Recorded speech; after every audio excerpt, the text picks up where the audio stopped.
Podemos hablar de condilomatosis, ¿sí? O condiloma acuminado, pero ya cuando la lesión está grande, muy seguramente es cancerosa.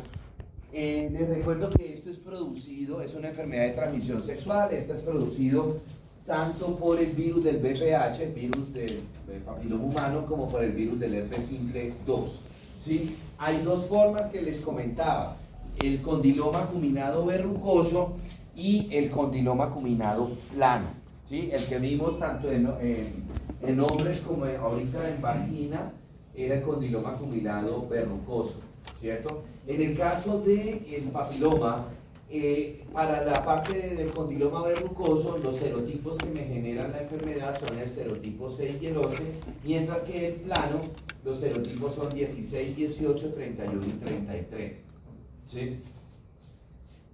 Ese es el condiloma acuminado que lo vimos ahorita en vagina, el condiloma acuminado verrucoso, ¿cierto?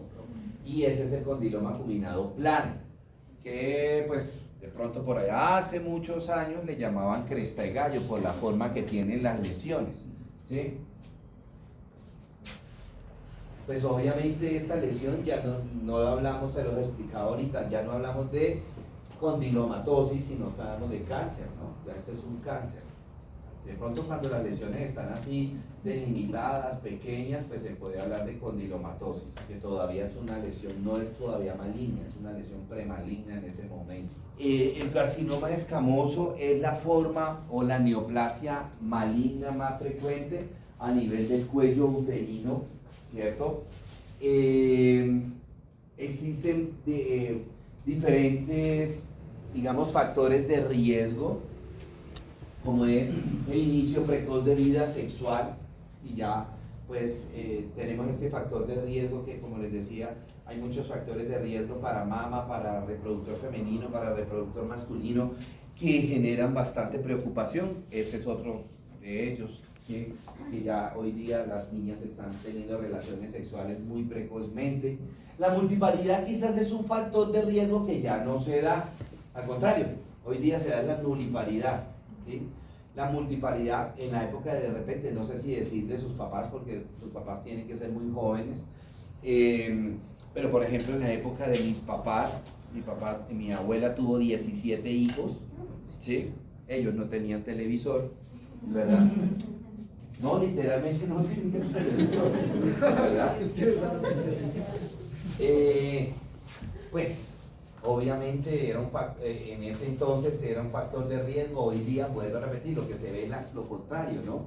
La nuliparidad, ¿verdad? O no digamos nuliparidad, es un factor de riesgo que se ve hoy día bastante, la promiscuidad sexual, ¿sí? Hay una promiscuidad sexual que se enmascara muy fácilmente, ¿no? Esa promiscuidad sexual pues es el antagónico de la parte de tener una pareja sexual estable, ¿no? De la monogamia, ¿sí? Hoy día no se ve mucho monogamia, y lo que se ve, les decía que es una monogamia enmascarada, o sea, la monogamia. Entonces, por ejemplo, se supone que para monogamia es que se tenga relaciones sexuales con la misma pareja por lo menos durante un año. Eso es la monogamia. Hoy día uno habla con las personas, no, yo tengo relaciones sexuales. Es que no se hace engañar usted, hermano. Yo tengo relaciones sexuales solamente con mi novia, por decir un ejemplo, el caso de los hombres, pero cambio de novia cada mes, cada 2 meses. Eso no es monogamia, eso es una promiscuidad sexual enmascarada, ¿cierto? ¿Verdad? Es la neoplasia intraepitelial cervical. Luego evoluciona al carcinoma microinvasor y finalmente al carcinoma invasor.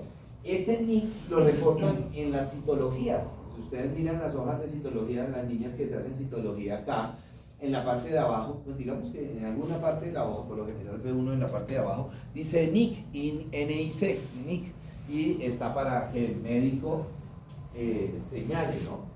Entonces hablemos de la neoplasia intraepitelial cervical.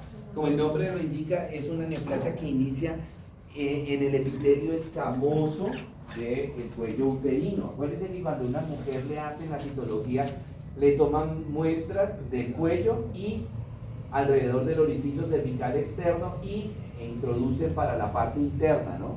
Entonces, este se origina en el epitelio escamoso, ¿verdad? Lo que se está mirando ahí, lo que mira el patólogo es el grado de indiferenciación que muestran las células, es decir, el grado de displasia que presentan la célula, ¿sí? Entonces, la displasia, dependiendo del grado, se da en NIC1, NIC2 y NIC3.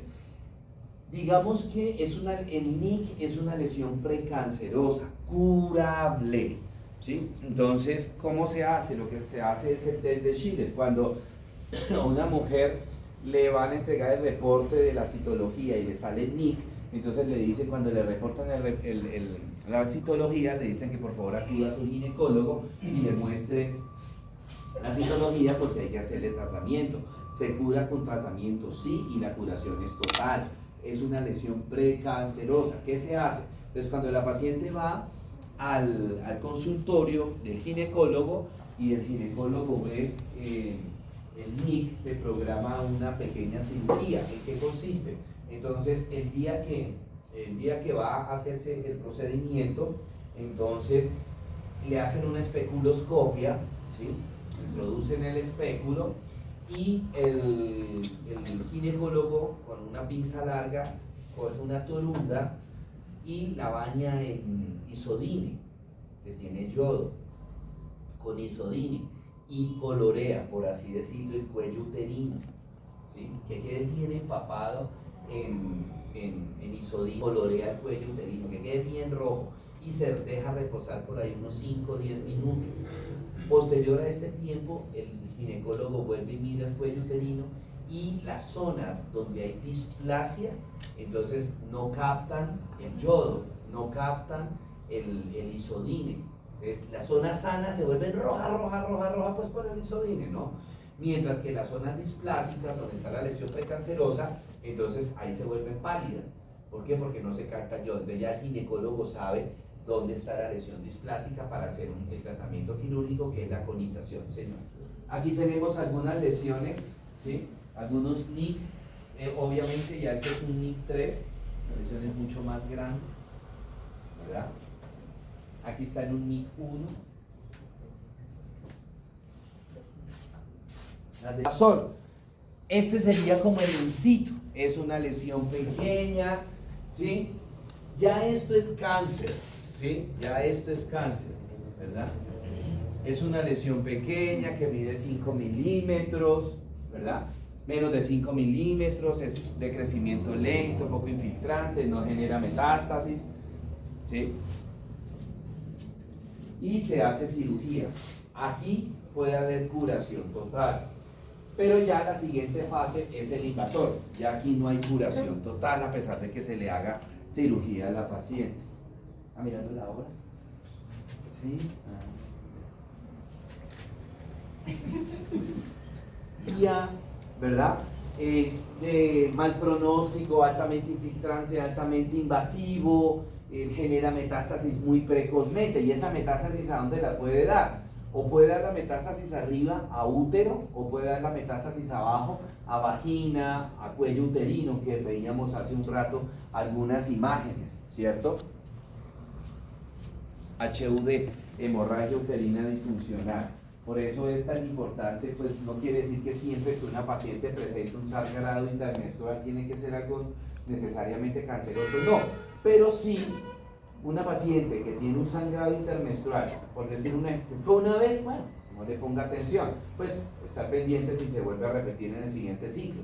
Pero si ya esas hemorragias uterinas disfuncionales, esos sangrados intermenstruales se hacen más frecuentes, hay que estar pendiente, ¿sí? ¿Por qué? Porque pues pueden ser, no necesariamente, vuelvo a repetir, no necesariamente tiene que ser un cáncer, puede ser un pólipo, puede ser una miomatosis uterina, algún tumor benigno del útero, ¿sí? O puede, pues esto ya es de muy mal pronóstico, ¿no? Ya el cáncer está muy grande, obviamente, pues aquí desde el microinvasor, o sea, desde el que vimos anteriormente hasta, y pues se les hace histerectomía total. Ahora, en el microinvasor, dependiendo de la edad de la paciente, se le puede dejar los ovarios para la parte hormonal, ¿no? Para que no generarle una menopausia de pronto precoz a la paciente. Pero ya en este caso del invasor, sí hay que hacerle histerectomía total, o sea, se sacrifica útero, se sacan trompas, se sacan ovarios, ¿cierto? Y endometriosis, adenomiosis, son dos procesos que no son malignos, pero sí generan mucha clínica, generan mucha sintomatología en la paciente. ¿Cuál es en qué consiste cada una de ellas? Perdón. En la endometriosis lo que hay es un tejido endometrial fuera del útero. O sea, acuérdense que el endometrio es la capa más interna del útero. En algunas pacientes desde nacimiento comienzan a proliferar tejido endometrial en una parte diferente al útero. Esa parte donde puede estar, puede ser tejido endometrial en las trompas, puede ser en el ovario, puede ser inclusive en la cavidad abdominal. ¿Qué particularidad tiene este tejido endometrial ectópico? Como para que lo vayamos analizando. De que responde a las hormonas. ¿A cuáles hormonas? A estrógeno, progesterona. Entonces, cuando normalmente en esta paciente que tiene endometriosis, ese tejido endometrial se está volviendo proliferativo por los estrógenos, por la progesterona, ese tejido endometrial ectópico, o sea, pongámosle que esté en las trompas, que esté en el ovario, también está proliferando igual que como el tejido endometrial que está proliferando en el endometrio. De tal manera que cuando se empiece a desprender ese endometrio, normalmente en la mujer, o sea, que empiece a menstruar, ese tejido endometrial, ¿sí?, ectópico también comienza a desprenderse. ¿Y qué genera en la paciente? Primero que todo, mucho más dolor y mucho más sangrado, ¿sí? ¿Y vuelve? ¿Cómo, señor? Sí, vuelve y se prolifera. Y luego tenemos las trompas, ovario, ¿sí? Y allá podemos observar, aquí está la trompa y ovario, podemos observar tejido endometrial, y ese tejido endometrial va a sangrar igualito que cuando esa mujer está metido también dentro del miometrio, ¿sí? Está metido dentro del miometrio. ¿Y qué particularidad tiene ese tejido endometrial? Pues que igualmente va a ser funcionante, ¿no?, por la acción hormonal. Hay dos tipos de adenomiosis, la difusa y la focal. En la difusa va a afectar en un 90 o inclusive hasta un 100% del miometrio, o sea que en todo el miometrio va a haber también metido endometrio. Y la focal, cuando es en una pequeña zona del miometrio donde hay endometrio, una sola zona, hay endometrio dentro del miometrio.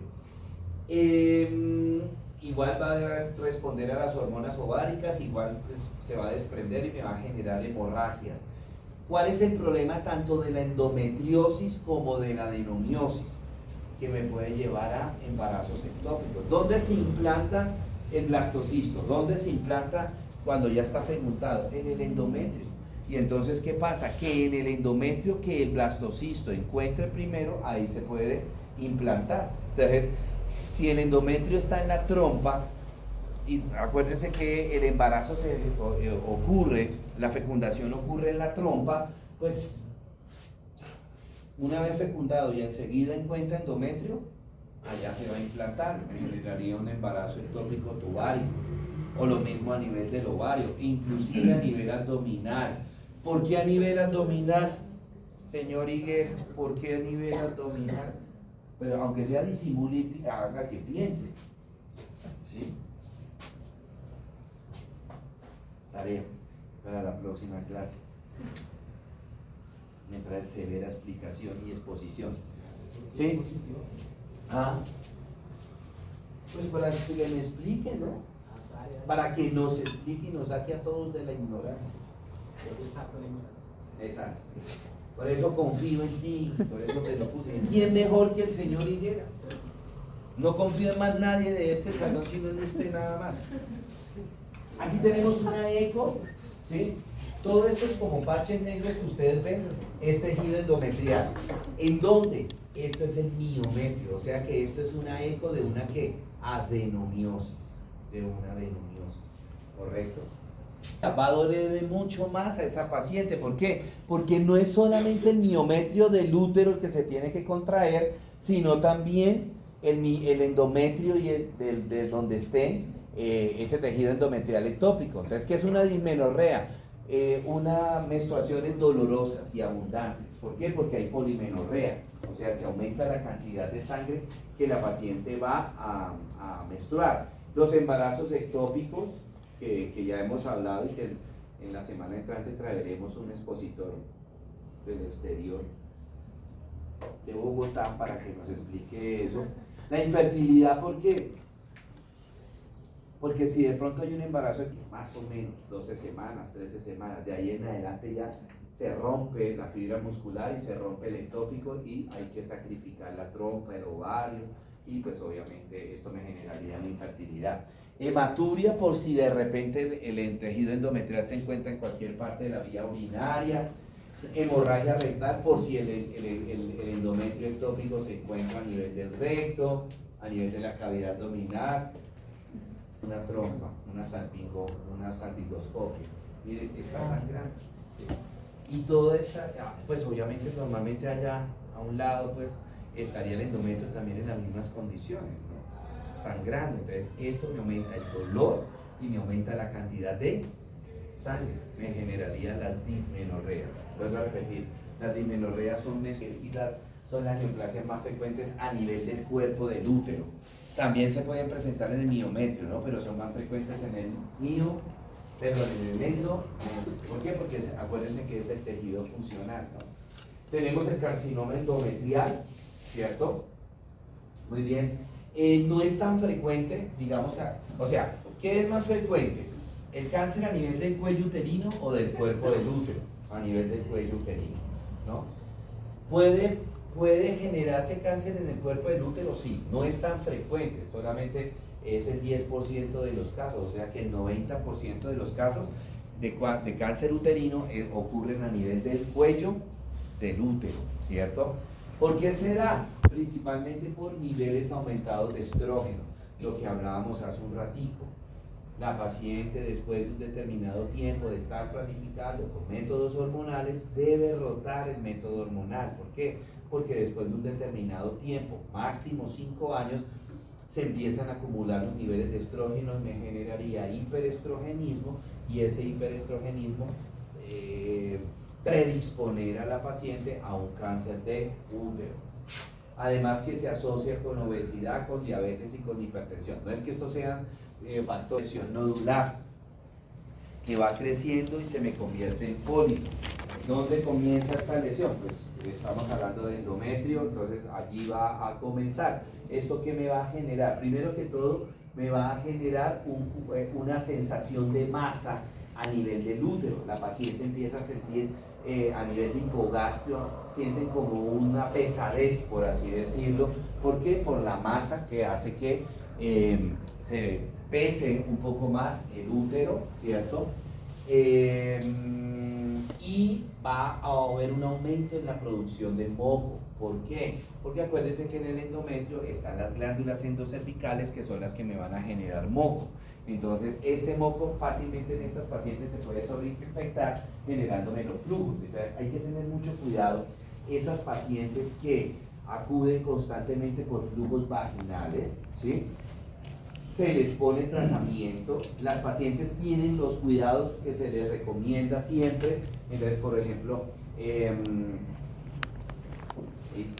principalmente que tengan relaciones sexuales con la misma, porque uno de los causales del flujo es la promiscuidad sexual. Entonces, si son esas pacientitas que dicen, no, yo solamente tengo relaciones sexuales con una pareja, o sea, verdaderamente son monogámicas, se hacen el tratamiento completo y hacen el tratamiento tanto, acuérdense que siempre en un flujo, cualquiera que sea la causa, el tratamiento hay que hacerlo no solamente a la mujer, o sea, a la paciente, sino también a su compañero sexual. ¿Por qué? Porque nosotros los hombres somos portadores asintomáticos. Entonces nada sacamos con hacerle tratamiento a la mujer cada vez que tenga relaciones sexuales con su pareja, ¿sí? O con sus parejas, entonces le van a estar inoculando el microorganismo. Entonces se genera un círculo vicioso. Pero si tenemos una paciente que es monogámica, una paciente que obviamente hace tratamiento no solamente para la paciente, sino también para su compañero sexual y constantemente están generando flujos, hay que tener mucho cuidado con ellos, ¿sí? ¿Por qué? Porque este cáncer aumenta la producción de moco a nivel de las glándulas endocervicales y eso se va a traducir en una producción de moco mayor que se sobreinfecta fácilmente, y más si esa paciente pues obviamente está teniendo relaciones sexuales, lo acabo de decir, las relaciones sexuales pues FAO 3, el grado 1 es buen pronóstico, es bien diferenciado, ¿sí? Es un in situ, y el grado 3, bueno, aquí tenemos la lesión donde ustedes ven esta, no son las células normales, ¿cierto? Y el grado 3, que es el más maligno de todos, que es el de peor pronóstico, que es el indiferenciado. Y está el estadio intermedio, que es el grado 2, ¿cierto?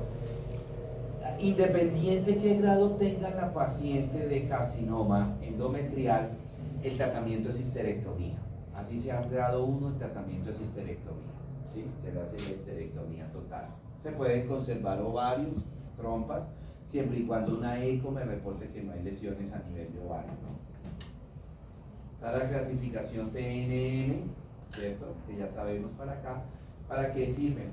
Las manifestaciones clínicas, ojo que se les decía en la clase, en el tema pasado, las hemorragias uterinas disfuncionales. Todo esto es cáncer.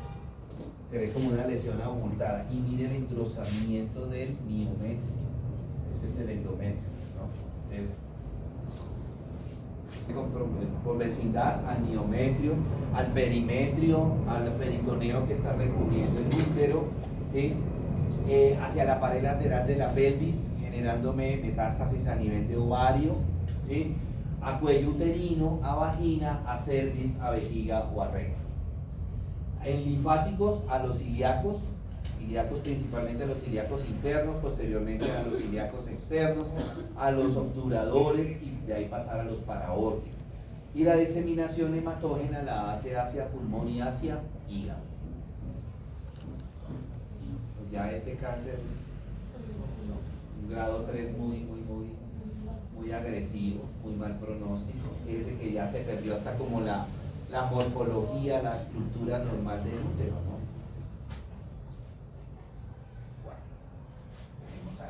Bueno, chicos,